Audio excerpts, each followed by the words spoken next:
Octanage Podcast, sua dose semanal de inspiração para empreender. Com você, time Octanage, Vinícius Faquineto e André Piazza.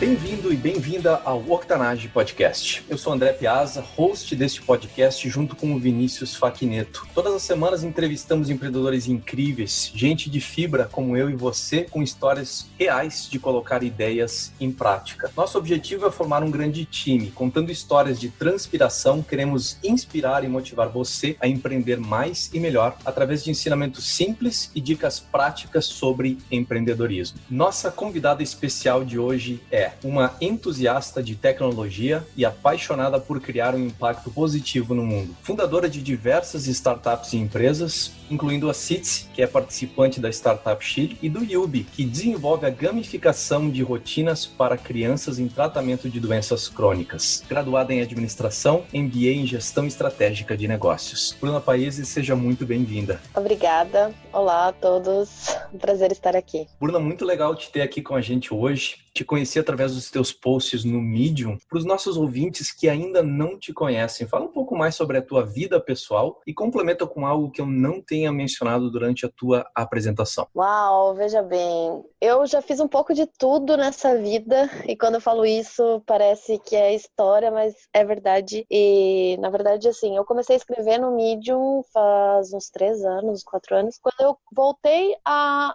trabalhar com empreendedorismo, porque eu me formei em administração 10 anos atrás, e eu trabalhei sempre com consultoria, depois eu fui trainee, depois eu acabei indo empreender de novo, então eu decidi contar um pouco dessa jornada, só que eu sou uma pessoa muito transparente e real, então, assim, quando fala real, né, parece que todos os outros são virtuais, não é bem isso, veja bem, mas é muito no sentido de mostrar a real do que acontece, sabe, sem tentar enfeitar muito. E isso foi um pouco de autenticidade, né, até para esse mundo que a gente vê muito discurso de é possível, vai lá e faz. Então eu vim muito com essa pegada de, olha, é isso que eu passei, esse foi o meu aprendizado, é isso que eu penso e troca de conhecimento. Eu sempre digo que não é verdade e tudo mais. Bruna, como tu mencionou, tu é uma mulher de muitos interesses. Você foi pesquisadora, abriu empresas e fundou startups. E com isso tudo desenvolveu muitas habilidades ao longo dos anos. Hoje, qual a sua maior competência? Uau, pergunta difícil essa, né?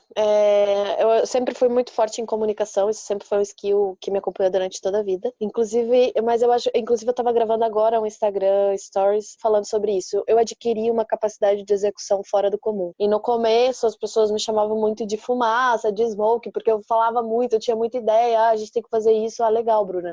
Eu lembro uma vez que eu era trainee, eu fui trainee de uma multinacional, de uma telecom, e eu cheguei pro meu chefe e falei assim, é assim, a gente tem que resolver esse problema dessa forma. Ele falou, legal, agora volta lá pra tua mesa e me diz como a gente vai executar. Falei, não é só ter ideia, tipo aquela, só ideia não basta, né? Tu tem que saber como executar. Então isso hoje, pra mim, é um dos skills que eu tenho muito orgulho de dizer, assim, acho que você não faz tudo que eu já fiz se você não tiver execução. Então isso, um doce. Sobre essa capacidade de execução, o que os nossos ouvintes não sabem e deveriam saber sobre essa competência? Bom, execução é sempre uma coisa muito peculiar pela seguinte forma. Existe um gap, eu tenho repetido essa frase muito, assim, entre conhecimento e ação, né? Muitas vezes a gente sabe o que tem que fazer, a gente sabe o caminho que tem que seguir, mas dali pra gente transformar isso em ação e, consequentemente, resultado tem um processo muito grande. Então, execução não é você só pensar lá na entrega final, mas são pequenas entregas que você vai fazendo aos poucos, que fazem com que algo seja maior. E também é muito sobre intensidade e não o tempo que você dedica a uma tarefa. Então, por exemplo, o meu processo, eu preciso entender o que eu estou fazendo. Se eu entendo o que eu estou fazendo de uma forma sistêmica, de início ao fim, eu consigo executar muito rápido. Então, um texto, vamos supor, se eu começo a escrever um texto e eu não sei o que eu quero escrever, eu vou levar 6 horas para escrever. Se eu sei o que eu quero escrever e eu tenho o processo na minha cabeça, eu escrevo isso em 3, 2 horas. Então, é assim que eu faço para que, às vezes, eu perco mais tempo nesse pensamento e idealizando, né, do que de verdade executando. E eu acho que esse é um triggerzinho, né? Uma confusãozinha que a gente faz sobre execução. Não é você ficar ali o tempo inteiro, né? Fazendo, mas você preparar para essa ação. Isso ajuda muito na execução. Possibilidade de planejar antes de sair executando, muito importante. Falando sobre o teu empreendimento Yubi, qual o problema que vocês resolvem com o Yubi? Quando eu fazia um voluntariado em Curitiba, no Hospital Pequeno Príncipe, isso foi em 2010, 2011. E era com crianças em tratamento, diversos tratamentos. E eu lembro que eu fui 2, 3 vezes e eu cheguei pra minha amiga, que eu morava junto, eu falei, Carla, não é pra mim. Eu sou apaixonada por ajudar pessoas, mas eu me sentia muito mal, sabe? Eu via essas crianças, assim, sofrendo e eu falava, é uma questão de esperança, sabe? É muito triste você ver pessoas em tratamento e não poder fazer nada. E decidi que eu ia fazer outras coisas. Depois eu acabei montando uma mentoria online para mulheres. Foi onde eu canalizei essa vontade. 8 anos depois, eu fui participar de um hackathon. Na verdade, eu não fui participar, eu tava só tentando ajudar, né? Porque eu fui, sei lá, para 6, 7 hackathons naquele ano. E eu falei, não vou participar. Só que aí, eu estava no Pequeno Príncipe, que é um hospital de Curitiba, e a coordenadora de comunicação começou a apresentar um problema, né? Que eles têm lá. Fez a palestra dela e começou a dizer que o médico, né, quando a criança está em tratamento, então o médico passa o tratamento para a família, para a criança, mas que existe muita dificuldade para a criança e para a família seguirem esse tratamento. E foi ali, eu me apaixonei por isso, sabe? Na verdade, eu falo, tem uma coisa muito tradicional em startup que as pessoas falavam, você tem que se apaixonar pelo problema e não pela solução. Bullshit. Eu sou totalmente contra isso. Por quê? Gente, não tem como eu me apaixonar por esse problema. É um problema que, sabe, na verdade, eu detesto esse problema, que as pessoas não seguirem, né, não se recuperarem e não terem saúde. Então, eu já brinco um pouco com isso. Não tem que ser apaixonado pelo problema, mas ter aquela inquietude sobre o problema, sabe? Só para fazer uma pequena correçãozinha. E, nesse sentido, assim, eu fiquei muito impactada com aquele problema. E a medicina não tem pós-vendas, né? Na minha cabeça, eu entendi dessa forma. Porque depois que o paciente perde o contato com o profissional, dificilmente você tem um reporte, gostei do produto, não gostei, né? Não é a mesma forma. Então, foi ali que eu decidi que eu queria fazer um jogo para crianças, para ajudar elas nesse processo de melhorar esse tratamento, melhorar esse resultado. Então, esse é o problema que o Yubi resolve, né? Hoje, nós temos aproximadamente 235 milhões de crianças no mundo que sofrem com doenças crônicas e 55% dos pacientes, né? Mais da metade dos pacientes não seguem ou abandonam o tratamento. Que isso significa não tomar o remédio, não ter uma vida saudável, né? Não ter escolhas mais saudáveis. E se você segue o tratamento, existem pesquisas que dizem que você pode melhorar em até 80% o resultado. Então, é em cima disso que a gente tem uma solução, justamente para tentar preencher esse gap que existe entre o médico, a família, a criança e o porquê, né? Eles não necessariamente seguem esse tratamento. Qual o seu momento mais difícil como empreendedora e o que você fez para superar isso? Uau, foram muitos mesmo, mas eu acho que a maior dificuldade veio com a questão financeira.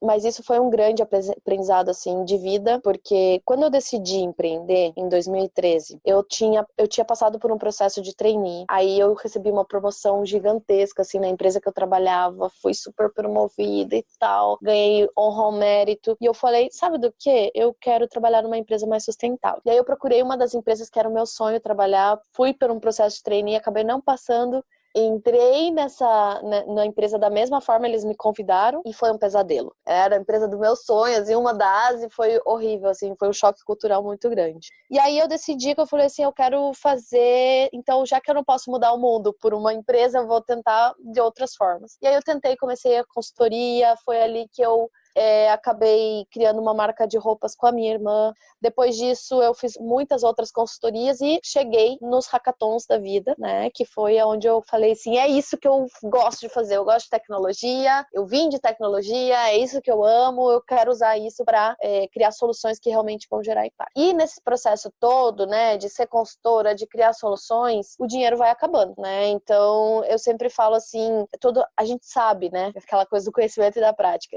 Que a gente tem que ter reserva, a gente tem que ter essa saúde financeira muito bem estabelecida para empreender. Mas eu nunca segui muito bem esse caminho. Então, sempre que eu precisava de uma coisinha ou outra, eu ia fazer consultoria. Então, eu trabalhava no meu projeto, mas também trabalhava para os outros para conseguir sobreviver dessa forma. Então, sempre foram escolhas, né? Sempre fiz muita coisa, mas foram escolhas nesse momento. E quando eu vim para o Chile, eu acabei, né? O Chile é muito caro, o Chile tem várias coisas que você está num país novo, por mais que seja muito próximo, né? Do Brasil, em várias coisas. Você tá num país novo, você tá vivenciando coisas que você nunca viu. Eu acabei tendo isso muito posto, né? Vamos dizer assim. E nesse processo todo, o dinheiro, sabe? Acho que isso para a maioria das pessoas. O dinheiro, quando ele acaba, mexe muito com o nosso ego, né? Mexe muito com a coisa assim, tipo, eu sou um fracassado, né? Tipo, né? Ganhava ali, sei lá, 80 mil por ano, agora tô aqui passando uma necessidade. Então você se questiona muito. E foi exatamente nesse momento onde eu não tinha dinheiro de verdade, assim, sabe? Que eu tomei a decisão eu tinha uma escolha. Vou voltar pro Brasil, vou procurar um emprego, né?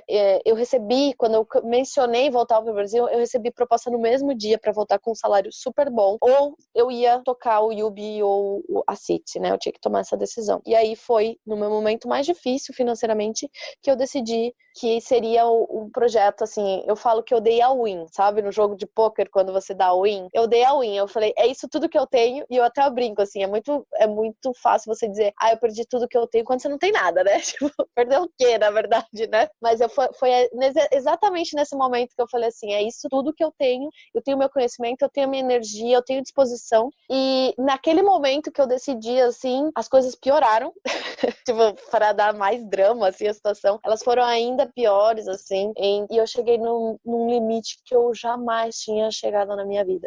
E esse foi o mais difícil, assim, e foi extremamente importante porque não afetou o meu ego, não afetou a minha autoestima, não afetou a minha vontade de fazer as coisas, então eu descobri que o dinheiro, de alguma forma, deixou de me afetar, né, hoje, né, porque muitas vezes, quando você fica com a autoestima baixa, você desiste de projetos, você desiste de você desiste de muitas coisas, e pro empreendedor, isso faz muita diferença no final do dia, né, você saber que você é capaz de fazer as coisas. Então eu adquiri um superpoder, né, de poder sobreviver aí a situações extremas. Não quero voltar lá, eu acho que sempre é possível falhar, e a gente tem que ter espaço para falhas, mas é o tipo de situação que eu quero sempre evitar voltar, mas que me ensinou muito. Então, resumindo toda essa história, esse foi o período da minha vida, assim, como empreendedora, que foi mais difícil. Desenvolvendo, então, superpoderes aí de se desapegar de coisas, né? Dinheiro, status e outras coisas para poder realmente investir no teu projeto, no teu sonho. A gente fala aqui no podcast que a essência da vida empreendedora é a transformação pela qual o empreendedor ou a empreendedora passam. O que mudou da Bruna desde que ela mudou para o Chile para a Bruna de hoje? Bom, é um pouco difícil falar nesse sentido, porque eu acho que eu sou uma pessoa totalmente diferente, mas minha essência é a mesma, assim, sabe? Eu sempre fui uma pessoa muito de garra, muito de brigar pelas coisas, e eu me tornei uma guerreira, vamos dizer assim, né? Mas isso tem um preço, que muitas vezes você acaba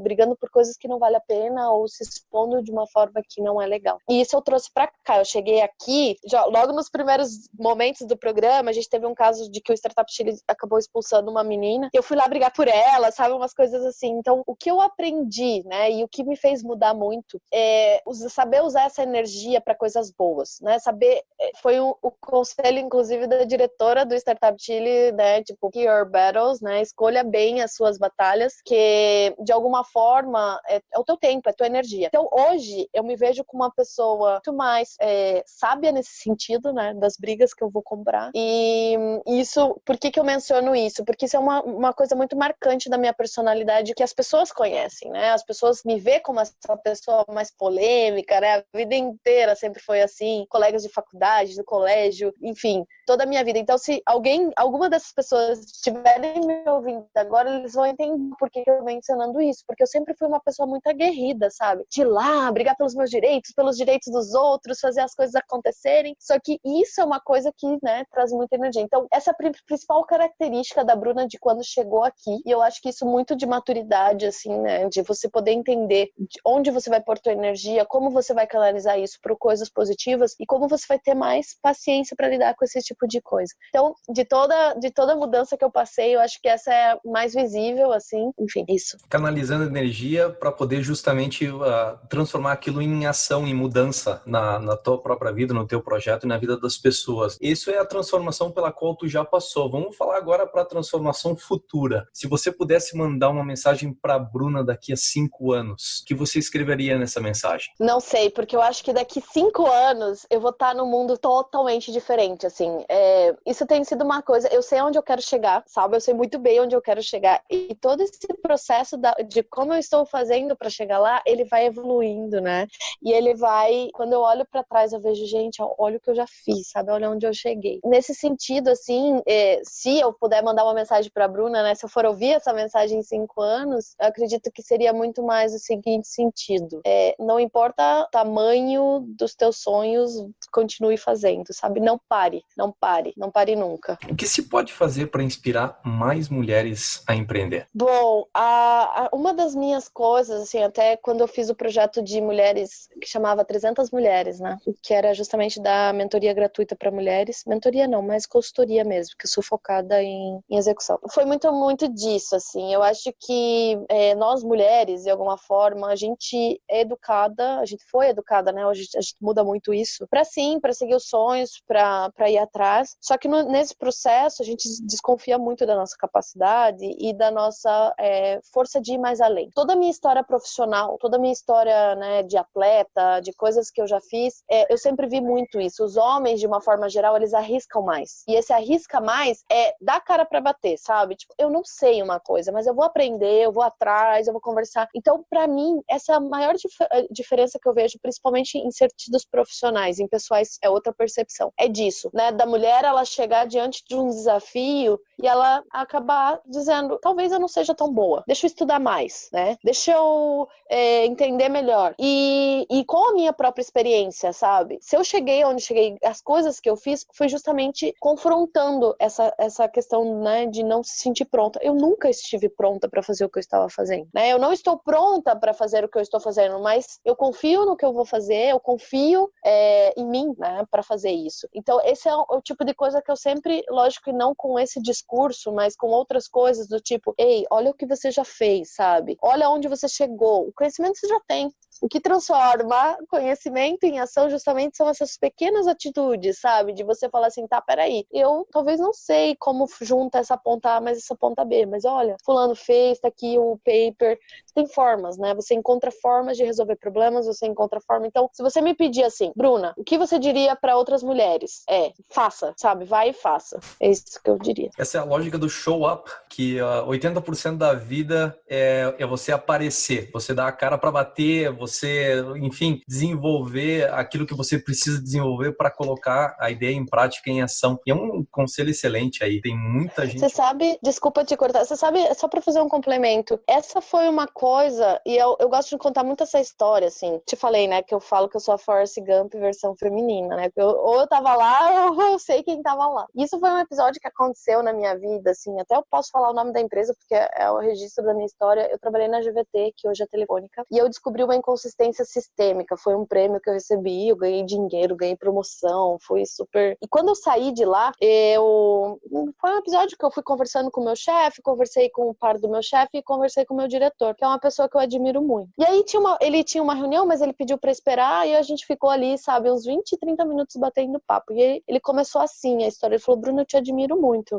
Eu falei, como assim, né? Tipo, geralmente é o contrário, né? Ele falou, porque você não tem medo. Ele falou, você escreve teus poemas, você vai lá, lança o livro, você tem uma ideia, você chega lá no teu chefe, você fala que teve uma ideia, você chega aqui pra mim e fala, você tá errado. Isso é uma coisa que poucas pessoas têm. E você tem. Você não tem medo de falar o que você pensa, você não tem medo de fazer as coisas, e isso vai fazer muita diferença na tua vida. E quando eu saí de lá, eu saí porque eu tinha tentado 3 vagas de coordenação e eu não tinha passado em nenhuma. Eu falei, não é possível, eu tenho que desenvolver isso, eu tenho que ir atrás. E ele me falou exatamente isso. Ele falou assim, eu não vejo você como coordenadora de uma empresa, nessa hora eu já estava tava chorando. Eu falei, meu Deus. Né? Ele falou, eu não vejo você como coordenadora de uma empresa, como gerente de uma empresa. Eu vejo você como presidente de uma multinacional ou como presidente da sua própria empresa que vai fazer muita coisa pelo mundo, assim. E eu levei um choque, porque eu nunca tinha, assim, a gente já tinha tido muitas conversas, né, uma empresa de 15 mil funcionários, ele tinha 300 pessoas ali como head que ele era, né, e aquilo foi uma coisa, assim, não só pelo ego, né, pela mensagem que eu recebi, mas pelo que eu entendi essa mensagem é muito disso, sabe? Eu não sei como escrever um poema, eu não sei como publicar um livro, mas eu fui lá, eu aprendi, eu publiquei. As pessoas acham ridículo, eu recebi muita mensagem assim, nossa, Bruna, teus poemas são ridículos, não tem métrica, não tem nada. Falei, meu amigo, eu nem sei por que eu tô fazendo isso, né? Tipo, sabe? Tudo bem, é uma opinião tua, mas eu faço porque eu gosto, porque, enfim. Eu acho que crítica é uma coisa que a gente se limita, né? O medo da gente, muitas vezes, vem por essa falta de capacidade de pensar que a opinião do outro é importante? Vai enriquecer nosso trabalho? Vai. Mas você não pode deixar de fazer porque as pessoas não vão gostar ou porque elas vão criticar. Porque elas vão de qualquer forma. Se você fazer perfeito ou não, vai ter essa crítica da mesma forma. Então, eu acho que essas exposições que eu me coloquei foram trazendo muito essas mensagens. Então, é uma das coisas que eu gosto muito de compartilhar. Maravilha. Bruna, essa aí é a nossa primeira parte do episódio. Estou fazendo uma pausa aqui para entrar no jogo rápido. Vou fazer o seguinte, vou dar uma atenção aqui pro pessoal que está na live. Vamos ver o que está rolando aí. Veja se tem alguma pergunta. Vamos dar um up close aqui. Ó, a gente tem a Tá Nunes aqui, dando feedback, tá gostando do episódio. Falando diretamente de Laguna Verde, no Chile. Bruna, conta pro pessoal na live como é que tá sendo a tua experiência em Laguna Verde. Uau, é uma experiência bem diferente, assim, é um mundo que, assim, até então eu conhecia, mas mais de férias, né, passando por lugares. O Chile, ele tem lugares muito rústicos, vamos dizer assim, né, que você tem pouco desenvolvimento, então, grande concentração de desenvolvimento está em Santiago, depois você tem Valparaíso, Vinha, e aí quando você vai saindo nas imediações, assim, você vai vendo algumas coisas. Por exemplo, Laguna, a rua não é asfaltada, é muito frio, você não tem uma farmácia. Outro dia eu precisava de um remédio, eu tinha que pegar um ônibus para ir lá para Valparaíso. Então, assim, tipo, é toda uma estrutura de uma cidade bem pequena, né, sem estrutura. E eu sou de cidade grande, né, sempre fui, assim, eu, mesmo nascendo em Cascavel, que é uma cidade super bem desenvolvida. Hoje, vivendo no Chile, eu tenho, assim, noção do nosso Cascavel gigante, sabe? Mas, em comparado ao Brasil, quase, né, as pessoas nem conhecem direito Cascavel. Mas fui para Curitiba, sempre quis morar em São Paulo, passei 2 meses em Londres, amo muito Londres. Então, assim, é muito um desafio, principalmente da forma como as pessoas vivem, sabe? Vivendo muito isso de startup, do mundo corporativo, a gente perde um pouco desse contato de como as pessoas criam relações, de como as pessoas se desenvolvem. Isso tem sido muito enriquecedor, principalmente pro Yubi, assim, que a gente está tratando de inúmeras realidades, de famílias, de situações, e muito do que a gente é de como a gente cria essas relações. Quem são nossos amigos, como a gente vive, como a gente expende, como a gente, como fala isso? Não perde, a gente passa o nosso tempo Investe. livre. Mas é tipo, spend our time, né? Como a gente gasta o nosso tempo, o tempo livre. Eu acho que isso diz muito sobre a gente. E como você gasta teu tempo livre é muito da tua personalidade. Então, isso tem sido muito enriquecedor. Bem legal. Eu coloquei aqui, projetei para o pessoal que está conosco na live. Obrigado pela preferência de vocês por seguirem aí conosco. Eu projetei um mapa, então, de Laguna Verde, ali próximo de Valparaíso. Fica, na verdade, no noroeste, para quem está de Santiago, né? Fica Valparaíso, Del Mar, e tem uma mais ao sul, assim, a Laguna Verde. É isso mesmo, Bruna? Isso. Mas é uma cidade, assim, bem... É linda, que é lindo de morrer. Mas, assim, pouca estrutura e tudo. Mas foi uma decisão importante justamente por esse processo de lançamento do Yubi, né? Então, o Chile é muito caro. Muito, muito, muito caro. Eu queria estar lá em Santiago, mas, né, não é esse momento. Eu escolhi usar todo o recurso que eu tinha para fazer esse lançamento aí do Yubi via Indiegogo. Ah, legal. Sabe que a gente tem uma live aqui no Octanage semanal com o André Seco Richter. Ele fundou a Auster, é uma startup que faz justamente campanhas de financiamento coletivo no ramo do esporte. E, na verdade, é a única na América Latina. E a gente tem uma live semanal na quinta-feira, às 7h da noite, Brasil, em que a gente fala sobre a economia colaborativa. E a gente já teve aí várias semanas, já estamos aí com quase 2 meses de lives, e a gente fala sobre uma das coisas sobre economia colaborativa é justamente o marketplace. E uma das coisas que a gente vai fazer nessa quinta-feira é justamente repassar alguns produtos que a gente adquiriu através do Kickstarter ou do Indiegogo dentro da economia colaborativa. Então, eu vou estar repassando fechando aí, eu comprei quase 50 objetos e até foi bem bacana quando eu comprei, quando eu vi o Yubi disponível no Indiegogo, eu falei, bah, que legal, né? Até a gente podia fazer uma palhinha disso, Bruna, se tu puder mostrar o Yubi pro pessoal que tá na live, eu acho que é bem legal aí. Tá. Fala um pouquinho sobre ele também. Na verdade, eu tô com o primeiro protótipo que a gente fez, né? A gente mudou um pouco do rosto do Yubi, a gente fez para testar tamanho e tudo mais, né? O Yubi é um projeto, assim, bem interessante por vários motivos, né? Não só pelo problema que ele resolve, mas a forma como a gente criou tudo isso, né? Desde o processo lúdico, né? De criar um personagem que tem um objetivo, que tem a missão de ensinar todas as crianças do mundo a ser mais saudável, e todo esse processo, né? De storytelling, de tecnologia, é bem único. Então o Yubi, ele é um IoT, só para explicar o que seria um IoT, né? Dentro da estrutura de um hardware, é muito parecido com a Alexa. Eu tenho aqui o Dino, inclusive tá aqui do meu lado. Esse é o Dino, para quem não conhece. Ele conversa também com as crianças e ele tem um objetivo principal de educação, né? Então, educar as crianças a programarem e tudo mais. Ele também foi via Kickstarter, foi um dos casos de sucesso no Kickstarter. Então, ele tem essa função, né, de conversar com a criança, muito voltado para entender o tratamento, né, para estimular a criança a fazer respiração, para estimular a criança a falar sobre a doença. E junto com o Yubi vem um aplicativo do celular onde a criança tem que ensinar o Yubi, né, que ele é um treinador de robô. Então a criança passa a ser um treinador de robô e esse é o selo que ela tem que buscar no jogo, né, ganhar o selo de treinador de robô. Então ela ensina a criança sobre alimentos, ela ensina o Yubi sobre alimentos, sobre movimentos, ela pode montar lá o seu remedinho com amor, esperança e coloca, já tô dando spoiler porque a gente ainda não divulgou a dinâmica. Então ela vai todo dia que a gente trabalha com uma tecnologia, né, que é de reconhecimento de imagem. Então a criança não precisa tirar uma foto, né, mas o processo de realidade aumentada, ela escaneia os objetos e o Yubi passa a interagir. Seja uma comida, seja uma dança, seja objetos, animais, enfim. Então é um processo de treinar o Yubi para que ele seja mais saudável. E com isso, a gente ajuda os pais e os médicos a entenderem as necessidades sobre a rotina da criança, né? Seja para tomar remédio, seja para comer melhor, seja para praticar mais exercício, para ter mais energia, para técnicas de meditação, de respiração e também interação social, que é muito importante. É um dos fatores que a gente acredita ser o mais importante na questão de aderência para o tratamento, né? Como as pessoas que estão ao seu redor te estimulam a passar por essa experiência, que não é nada fácil, né? Como a gente sabe, muitos de nós já viu ou tem um caso muito próximo, né? Seja ele... Hoje a gente trabalha com doenças crônicas que envolvem câncer, diabetes, asma, HIV, doença autoimune, fibrose cística, que é uma doença, né, que pouca gente sabe, mas que ela é bem desgastante, né? Ela destrói muito o ser humano nesse sentido. Então, é uma experiência que é muito difícil de passar e o Yubi vem não para trazer conforto, muito pelo contrário, para desafiar as pessoas para que elas possam passar por essa experiência tendo um pouco mais de diversão, mas que elas também possam passar por essa experiência aprendendo e usando isso para ter atitudes e decisões mais saudáveis. Bem legal isso tudo, e é uma visão bem 360 de toda a dificuldade que passa a criança com doença crônica, né? Vocês estão interagindo de várias formas. Enquanto tu ia falando a respeito do Dino e do Yubi, eu mostrei os vídeos que estão na conta do Instagram do Yubi e mostra as animações, né, no CAD, o movimento da cabeça, das mãos, do corpo e tudo mais, né?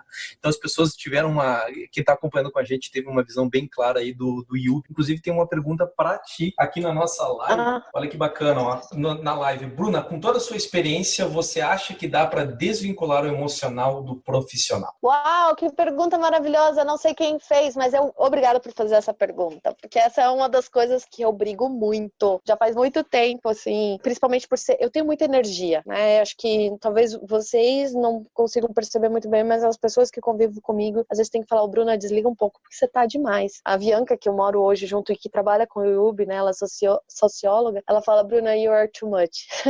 Porque é isso, é energia. E isso sempre foi um tabu, né? Porque as pessoas têm, tipo assim, eu como profissional, eu como pessoa, né? Eu como a pessoa que estou em casa, eu como a pessoa que estou no trabalho. E eu sempre fui a mesma. Eu sou a mesma pessoa trabalhando, eu sou a mesma pessoa assistindo Netflix. Então, isso pra mim sempre foi uma coisa assim que eu nunca... Eu precisei entender muito na dinâmica corporativa por que as pessoas usam máscaras ou por que elas usam essa coisa de no trabalho eu sou uma pessoa séria, sou uma pessoa que nunca vou sentar errado, nunca vou falar palavrão, nunca... E em casa tá lá, né? Tipo, loucura. E eu acabei entendendo muito isso sobre o ser humano, né? Sobre as outras pessoas, aprendendo a respeitar. Mas eu entendi que essa ia ser a minha postura. A minha postura é que você não tem como separar isso dentro de você. O que você precisa fazer, e aí exige um outro perfil e uma questão de uma outra maturidade, que é você saber lidar com essa questão emocional. Porque muitas vezes essa questão emocional pode te tirar, né? Pode tirar a credibilidade, pode te tirar a capacidade de você julgar as coisas,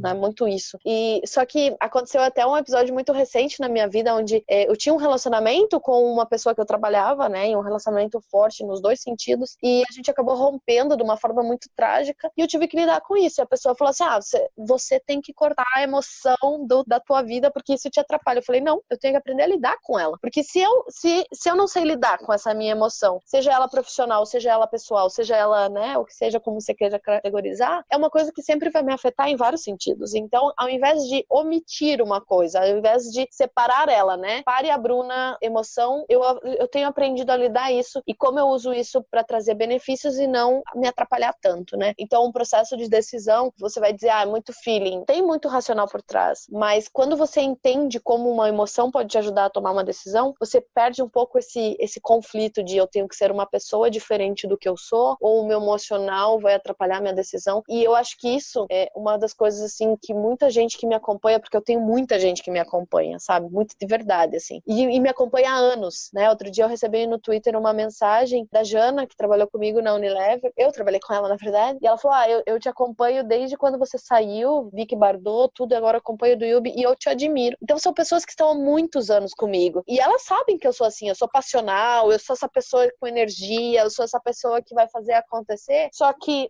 ao mesmo tempo, né, eu tento usar isso de toda forma, tudo que eu faço, pra me empoderar e não pra ser um inimigo. Então, obrigada pela essa pergunta, pela oportunidade de poder explicar. Eu tenho consciência total dessa questão, né, emocional, profissional e tudo, mas eu acho que é um desafio muito grande pra todas as pessoas, e só que ao invés de omitir ou de separar, eu decidi enfrentar. E isso tem me trazido muito, muito crescimento, de todas as formas. Pergunta da Tatu Nunes, super resposta. Obrigado, Bruna. Nós já vamos passando então agora para a segunda etapa, o jogo rápido. O que lhe inspirou a empreender?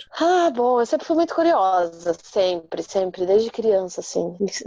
A minha coisa sempre foi perguntar, mas por quê? Mas por quê? Mas por quê? Eu admiro muito meus pais por isso, assim, sabe? Porque eu sempre perguntei por quê, eles nunca fugiram dessa explicação, assim, nunca. E sempre me deixaram muito livre para eu ser o que eu quisesse. Isso também é um problema, né? Porque eu sempre me empoderei de querer fazer tudo o que eu quisesse. Eu brinco que eles me criaram para ser presidente do Brasil ou para ganhar um Oscar. Então sempre eu fui, assim, né, de testar coisas, de experimentar. Essa história de vender limão na calçada, né? Eu tenho a minha historinha lá que eu fiz minha mãe comprar miçanga. Sabe essas miçanguinhas? Eu já fiz miçanga, já vendi miçanga.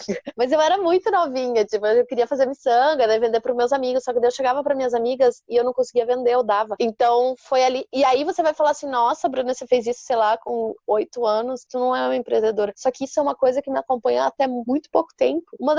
Um dos skills que eu mais desenvolvi nesse tempo aqui no Chile, com o Startup Chile, inclusive com mentoria da Rosil, que era diretora do Startup Chile, agora ela é diretora de inovação no Chile, justamente isso, a habilidade de cobrar. Porque eu sou uma pessoa muito, tipo, sabe aquela coisa assim, eu vendo pra todo mundo. Eu vendo você pra qualquer pessoa do mundo, mas quando eu tenho que vender coisas minhas e tudo isso, sabe aquela coisa assim, vamos testar? Vamos primeiro testar, a gente testa o Yubi por 1 ano, depois você paga, sabe? Então foi uma coisa que eu tive que mudar meu mindset, porque eu preciso ganhar dinheiro, né? E muito dessa coisa que eu passei é muito disso, de ajudar muito e não ter essa versão. Então, você vê, uma coisa lá no início da vida, que já era uma coisa que eu fazia e que me acompanhou por todo esse tempo, e que só agora, com 32 anos, eu fui, né, começar a resolver, começar a melhorar. Então, sempre foi assim. Aí, quando eu fui pra universidade, eu falei, tinha a história da empresa júnior. Eu falei, cadê a empresa júnior desse lugar? Porque eu era muito política e eu não queria ir pro DCE. Fui, tentei, mas aí, né, me chamaram de de patricinha de direito, eu falei, não é pra mim não. Aí eu voltei pro Amigos do DCE, são meus amigos até hoje, tá? Só pra vocês saberem. E aí eu falei, vamos montar a empresa júnior. Então essa foi uma também das coisas de empreender que sempre foi muito forte. Aí logo depois disso, eu tive uma web rádio, que não tinha podcast na época, 2005, tava começando o Orkut no Brasil, sabe? 2004, 2005, podcast era uma coisa, existia, tá? Logo 2005, 2006, mas não,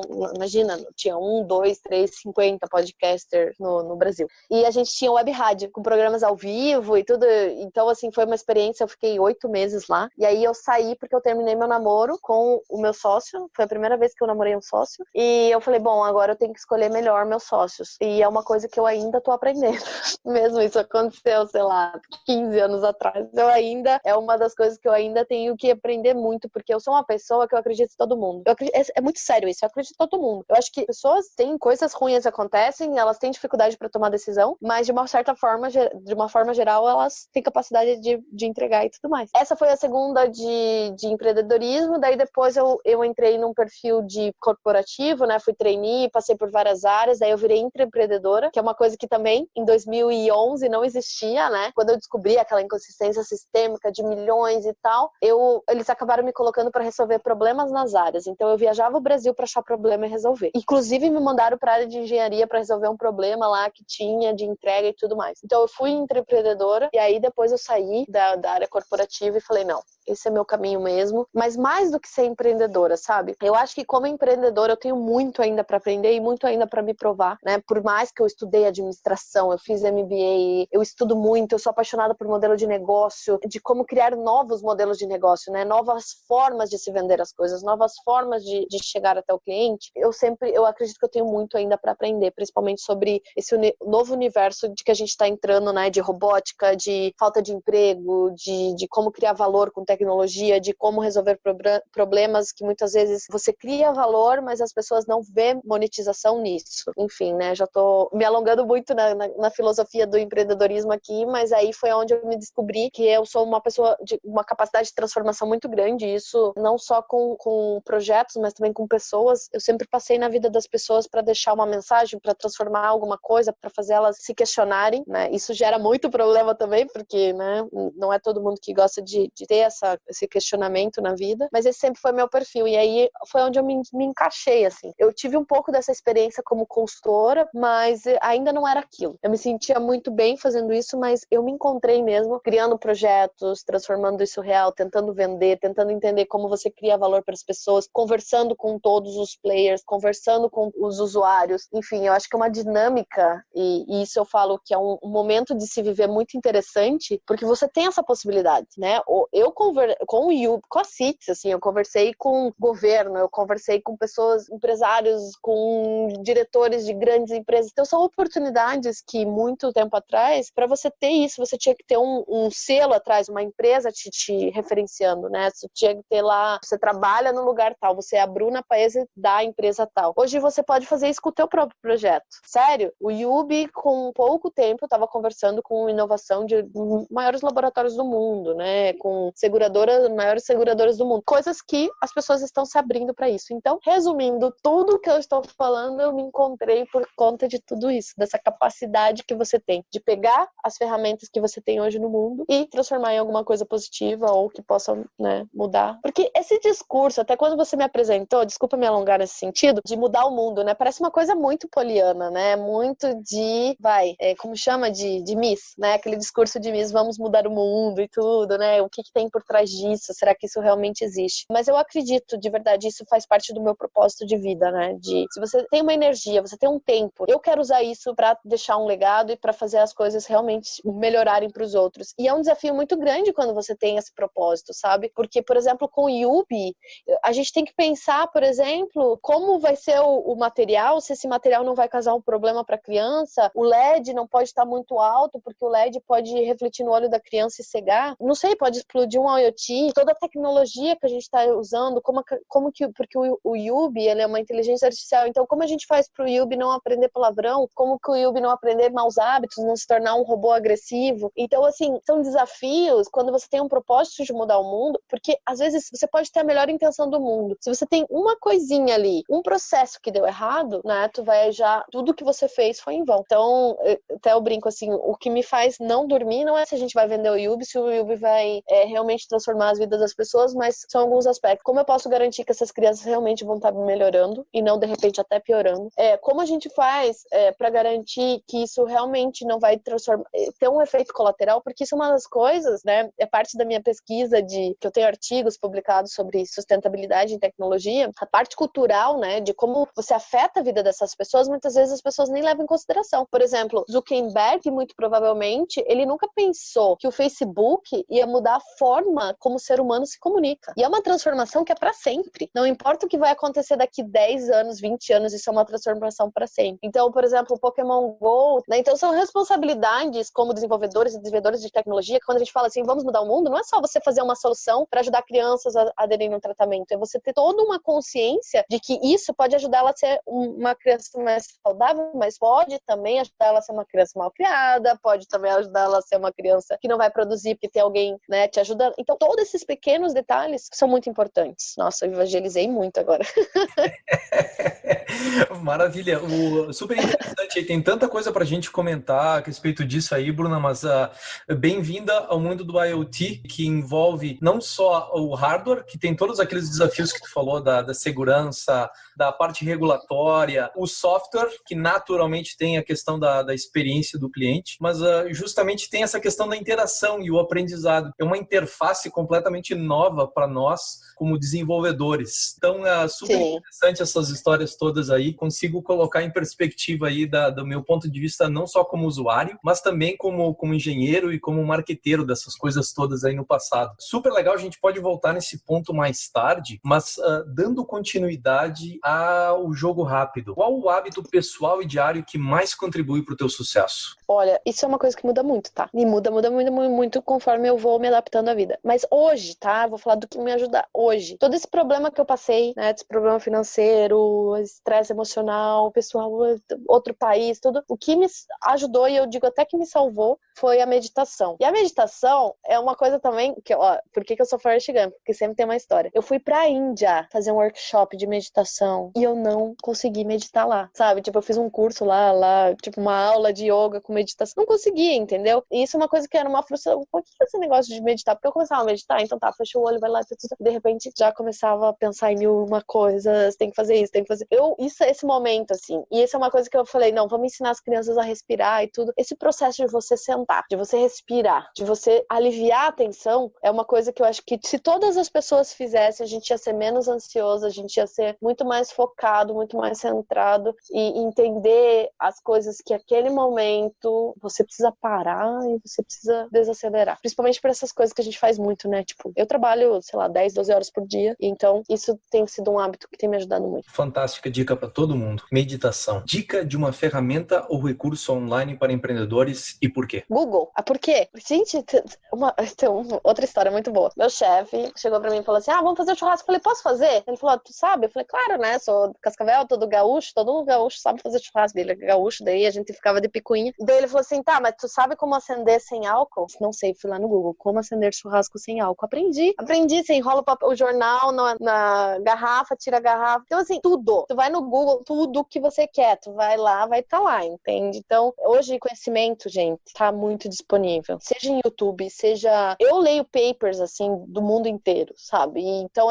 hoje eu leio paper de aderência de tratamento, de reinforcement learning, de sociologia afetando a vida das pessoas, de modelos de negócio em transformação de dados. É isso. E tudo isso é possível. Então, assim, tá, vamos não ser tão simplista e esse é o objetivo. Separar feeds, né? O meu LinkedIn é todo voltado não para questão de contratação, mas principalmente principalmente para entender o que as pessoas estão desafiando nesse mundo corporativo. Meu feed do Instagram tem muito do que eu quero ver, sabe, do que eu quero me inspirar. Então, quem eu quero ser? Meu feed do Instagram é quem eu quero ser, basicamente. Meu Facebook, eu quero saber de toda a vida pessoal, eu compartilho toda a minha vida pessoal, é muito mais para uma interação social. Então, lógico, eu uso estratégias para poder usar esse tempo que eu tenho de uma forma muito mais dinâmica. Isso. E isso para empreender ajuda muito. Falando em inspiração, dica de um livro ou filme ou até seriado para o nosso público empreendedor e por quê? Também tem muitas dicas, assim, eu tenho... Porque, no fim, você vai pegando referências de tudo, assim, né? Hoje, o que eu estou fazendo é referência de tudo que eu já vivi, é impressionante isso. Essas ligações de ponto que a gente faz, né? E como a gente usa essa experiência. Então, essas coisas de como a gente assiste filme, lê livro. E para empreender, hoje, nesse mundo de empreendedorismo, de todos os livros que eu li,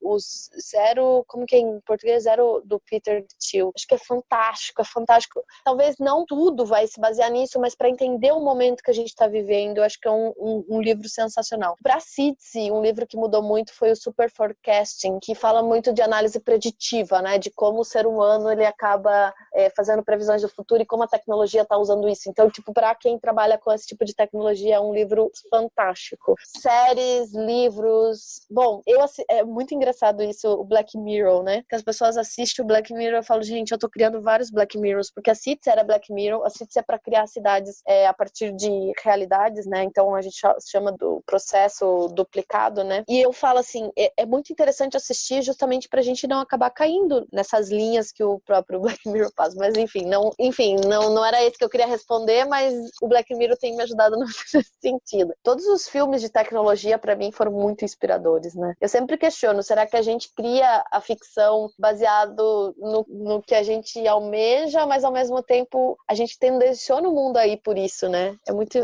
São as viagens que eu tenho quando eu tô meio pensando na vida, né? Eu fico pensando nisso. O futuro porque a gente cria o futuro, né? Hoje nós estamos criando o futuro que a gente de alguma forma vai viver ou não. Então, coisas que a gente questiona, coisas que a gente traz pro mundo, por que a gente não faz assim, né? E aí depois de 20 anos vai acontecer, enfim. Viagens de Bruna. Bom, vamos lá. Qual que é a próxima pergunta? Tá anotado então a dica de livros. A gente tem dentro do Octanage, a gente tem a biblioteca Octanage, que é octanage.com/biblioteca. O livro do Peter Thiel, que tu mencionou, que é de 0 a 1, o que aprender sobre o empreendedorismo com o Vale do Silício, tá lá. E as tuas dicas, Bruna, a gente vai colocar lá também. Não, mas eu tenho dicas, só para finalizar isso, tá? Dentro desse mundo de startup, é muito difícil você entender o que é uma startup, sabe? E parece que é muito igual, mas ela tem nuances. Então eu comecei a fazer um manual, como sobreviver a startup, para dividir com as pessoas que trabalham comigo. Então, porque essa realidade que eu adquiri, né, esse conhecimento que eu adquiri, é muito difícil de você compartilhar. Então, tem listas de livros, tem termos que a gente usa, né, por exemplo, stock options, prototipar, pivotar, tudo isso é muito específico. Então, eu fui criando manuais e quando eu vejo algum livro, né, leio algum livro, ou ouço algum podcast, ou faço alguma coisa, eu vou colocando, compartilhando, porque essa forma de aprendizado que as pessoas podem ter ajuda muito no dia a dia, né? Ajuda elas a entender as dinâmicas que elas estão inseridas. Então, se você quiser, depois até a gente pode pensar em compartilhar isso. É mais ou menos uma ideia de um sumáriozinho, assim, mais livros, porque isso realmente ajuda muito. Referências, de você ter referências de coisas, enfim. Eu sei que é uma coisa assim, que livro, que tudo, a gente pergunta muito, mas isso é uma soma de várias coisas que você assistiu, né? Sei lá, desde Zeitgeist, que você assistiu lá em 2001 até, sabe, tudo. 2000, Odisseia no Espaço também, enfim, dá pra gente viajar muito. Vamos capturar isso aí tudo, sim, essas dicas aí, referências, glossários, enfim, é aquilo, como se diz em inglês, é o arquivo visual, o arquivo de experiências que tu acumulou e tu tá tentando repassar para quem trabalha contigo. Acho que seria uma experiência fantástica repassar um pouco disso também pro pessoal que escuta a gente no Octanage. Eu tô no aguardo, então, do livro Como Sobreviver a uma Startup, da Paese, e dos 2 ou 3 episódios do Black Mirror inspirados na versão B dos teus produtos aí na Yubi e no Citi, né? Uau! I'm too much. Bianca está certa, me too much. Falando em inspiração e concluindo isso, então, algum artista que você esteja acompanhando nesse momento? Essa é uma coisa que até não posso falar muito, mas, né, vamos lá. Tem uma pessoa que eu falo pra ele, a gente conversa, essa história é muito louca, que eu falo pra ele que ele tem 1% do YouTube também, porque os vídeos dele, ele é um youtuber americano, os vídeos dele é muito assim, tipo, dentro da tecnologia do YouTube, só pra contextualizar, a gente faz muito sentido a gente usar o Reinforcement Learning. E é uma coisa que desenvolvedores do mundo inteiro, poucos estão usando, sabe? Você tem projetos no Google, você tem projetos, o OpenAI, o AlphaGo Zero, né? Você tem algumas iniciativas no mundo justamente puxando para isso. Então, quando você vê numa situação, você fala assim, cara, devo ser muito maluca de estar querendo trazer para um projeto como o Yubi um desenvolvimento tão high-tech, né? E aí, eu conheci o Siraj, que ele apresenta YouTubes de inteligência artificial, né? Como você desenvolver. Então, assim, para entender esse universo, se era possível ou não, ele acabou ajudando muito, assim. Então, tanto assim no nosso wireframe do que é o Yubi, tem lá os videozinhos dele, assim, para explicar como a gente vai fazer. Então, eu falo que ele é uma pessoa que tem inspirado muito, mas não só inspirado, mas realmente ajudado. E ele sabe disso, né? Então, vamos lá. Seria a minha recomendação hoje de como tá ajudando muito o Yubi, justamente essa coisa de tecnologia. Respondeu 2 perguntas, tanto a do artista como vídeos no YouTube, que era a próxima.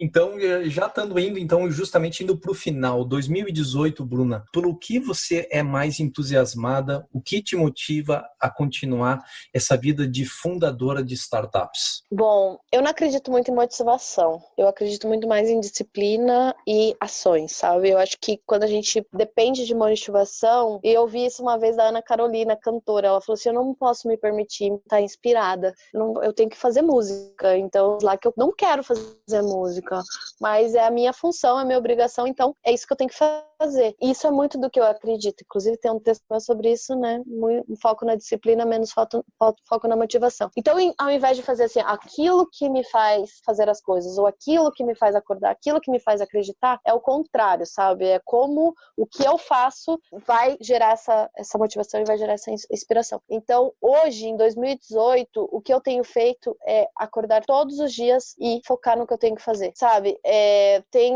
Não sei, a vida passa do teu lado, as coisas são crazy, inúmeras possibilidades, foco no que você tem que fazer. E isso é uma coisa que até o Peter fala do laser focus, né? E muita gente de startup fala disso, o laser focus. Só que esse laser, sabe, é você ter foco em alguma coisa, não é você ter um projeto, é você focar no que você tem que fazer, né? Muito mais aonde você tem que chegar, é o que você tem que fazer. Então, essa tem sido minha motivação. Executar todo dia. Acorda, vai dormir. Tenho feito processo de coach, tenho feito processos de... Quando eu vou para uma aceleração, eu tento viver isso de alguma forma. Enfim, eu acho que esse que tem feito meu 2018. Eu não acredito que é porque isso vai acontecer ou aquilo. Eu acho que a gente tem a capacidade de fazer acontecer e muito mais ação do que motivação. Para finalizar, uma dica para as pessoas que são criativas e têm muitas ideias para colocarem essas ideias em prática? Compartilhar. Acho que essa mudou a minha vida. Porque eu sempre fui aquela pessoa que pensava assim. Sempre fui muito criativa, sempre. Ideia de jirico, sempre. Eu pensava assim, nossa, eu queria ter um emprego que eu só ficasse tendo ideia. Essa era a minha missão de vida, né? Tipo, não importa o quê. Como que você vai resolver tal? Porque ter ideia é muito sobre resolver problema. Então, como você vai resolver o problema, não sei, do whatever. Tal, tô pensando. Mas isso não é possível, é utópico. Não existe um emprego que vai te pagar só pra você ter ideia. E esse negócio de startup me ajudou muito a entender que ideia, minha gente. Ideia é uma coisa, não é que não vale, ela vale muito, mas ela é uma parte do processo, porque você pode ter várias ideias, né? A primeira, a segunda, a terceira pode ser que não fez o sentido. Então, o que mais conta é o como você pega isso e transforma isso em alguma coisa. Então, dentro desse aspecto, né, de pessoas criativas, compartilhe, né? Não tenha medo de compartilhar a sua ideia, porque muitas vezes não é você que vai executar, mas é alguma outra pessoa que vai ouvir tua ideia, alguma outra pessoa que tem condições condições de fazer aquilo acontecer. E toda vez que você fala, você vai testando se essa ideia faz sentido. Não quer dizer que uma ideia vai ser boa, uma ideia vai ser ruim. Na verdade, a gente só vai saber se ela é boa ou ruim depois que você fizer, né? Até então, ela sempre vai ser uma ideia genial. Inclusive, as minhas, você fala, nossa, eu quando tenho uma ideia, é muito engraçado. Eu tenho uma ideia, eu fico eufórica. Eu fico, meu Deus do céu, é isso. Eu saio pulando, eu saio gritando, saio falando para as pessoas, caralho, eu tive uma ideia, eu mando mensagem, eu falo assim, 3 horas da manhã, eu mando mensagem, eu falo, gente, eu tive uma ideia, é isso aí, é assim que a gente vai resolver. Hey, Bianca, assim, exatamente assim, tipo, Bianca sabe, eu saio louca com as ideias. Então, eu acho que esse processo, a minha dica última dica, compartilhe sempre, porque você vai evoluir, você vai fazer as pessoas que estão do seu lado evoluírem também. Time Octanage, nós somos a média das pessoas com quem mais convivemos. E hoje vocês estiveram aqui comigo, André Piazza, com essa incrível fundadora de startups, a Bruna Paese. Acesse octanage.com, junto com a transcrição do episódio, deixo lá todos os recursos mencionados nessa entrevista. Links, livros, vídeos, dicas e muito mais. Para conectar com a Bruna, acesse octanage.com/comunidade e crie o seu usuário. Você poderá interagir diretamente com ela e com toda a nossa comunidade de pessoas que vivem no seu dia a dia a extraordinária mentalidade empreendedora que hoje aprendemos com a Bruna. O Octanage está aí com episódios novos toda a semana. Não quero perder a nossa próxima entrevista? Segue a gente nas redes sociais, inclusive o Spotify e o Deezer. Uma forma fácil de incluir hábitos para desenvolver o seu pleno potencial empreendedor na sua rotina. Bruna, muito obrigado por estar aqui conosco e por ter compartilhado a tua história e os teus sonhos com a gente. Muito obrigada pela oportunidade de compartilhar tudo. E só queria fazer um adendo, aquelas que não param de falar, né? Que essa é outra coisa que eu provoco muito, que na verdade não é só a média das 5 pessoas que a gente convive, que as pessoas dizem, mas é a mistura, é a transformação de tudo que você viveu, de todas as pessoas que passaram na sua vida, por mais que seja 1 segundo, aquele 1 segundo é pra sempre. Obrigada pela oportunidade de poder compartilhar um pouco do que eu penso e um pouco do que eu vivo. Time Octanage, até a próxima. Octanage Podcast, sua dose semanal de inspiração para empreender.